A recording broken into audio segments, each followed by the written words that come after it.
Buenas noches, mi nombre es César Pérez y les hablaré sobre el contraste de hipótesis.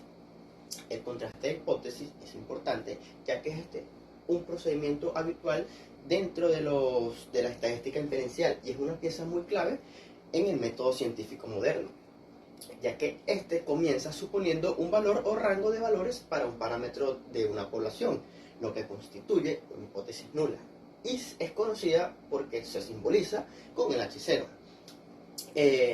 Esta es la hipótesis de trabajo que se contrastará con los datos empíricos que se obtenga de una muestra en estudio. Tras el contraste, la hipótesis nula puede resultar aceptada o rechazada. Si ocurre lo segundo, o sea, que sea rechazada, entonces es de ser cierto, la hipótesis supone justamente lo contrario, que se denomina hipótesis alternativa, y esta se conoce por estar simbolizada con H1. La hipótesis nula suele expresar una ausencia de efecto en sentido general, tanto positivo como negativo. Por ejemplo, en una investigación acerca de un posible factor de riesgo, esto puede desarrollar de una enfermedad. La hipótesis nula establecería que ese factor no tiene ningún efecto perjudicial. En caso de una investigación acerca del tratamiento médico para una enfermedad, la hipótesis nula establecería que ese tratamiento no produce ningún efecto beneficioso. En ambos casos, la hipótesis nula debe asignarle al parámetro de la población adecuado al valor correspondiente en una ausencia de efecto. Solo si la hipótesis nula es rechazada, se podría considerar como cierta la probabilidad de que el factor realmente o que el tratamiento es verdaderamente efectivo.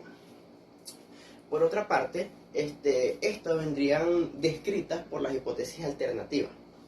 También se puede decir que el contraste estadístico de una hipótesis se basa en un procedimiento opuesto, en cierto modo llevado a cabo para la estimación de parámetros. Esto es donde se calcula el intervalo en el que se esperaría encontrar el parámetro poblacional, conociendo el valor de su estadístico estimador en una muestra. En el contraste de hipótesis se trata de estimar el intervalo en el que se esperaría encontrar el valor estadístico estimador en una muestra extraída al azar de una población cuyo valor del parámetro es el supuesto en la hipótesis nula.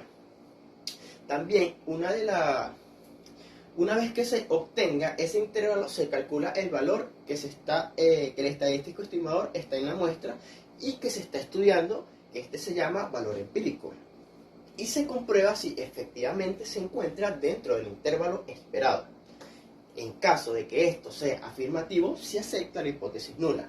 O dicho con más rigor, no existe evidencia estadística donde permitan rechazarla. O sea, en otras palabras, el valor estadístico estimador es la muestra que se encuentra suficientemente cercano al valor del parámetro poblacional, dando en la hipótesis nula, de forma de que ésta pueda considerarse correcto, y el hecho de que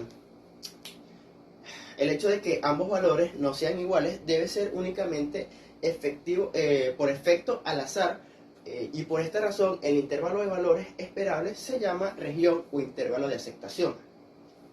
Si por lo contrario, por casualidad sea lo contrario, el estadístico estimador toma un valor empírico que se encuentra fuera del intervalo de aceptación, y esto significa que es incompatible con que la población sea como supone la hipótesis nula, y por lo tanto se rechaza y se acepta en lugar de hipótesis alternativa, que afirma lo opuesto de la hipótesis nula. Tanto en el caso de aceptación como en el caso de rechazo, esto es importante, de la hipótesis nula, nunca se hace con certeza absoluta.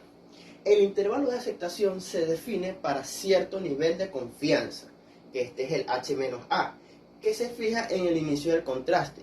Un nivel de confianza a 0.95, por ejemplo, esto implica la población que fuese realmente como dice la hipótesis nula.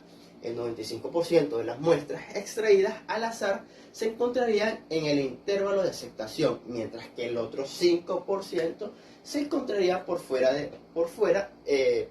efectos del azar. Muchas gracias.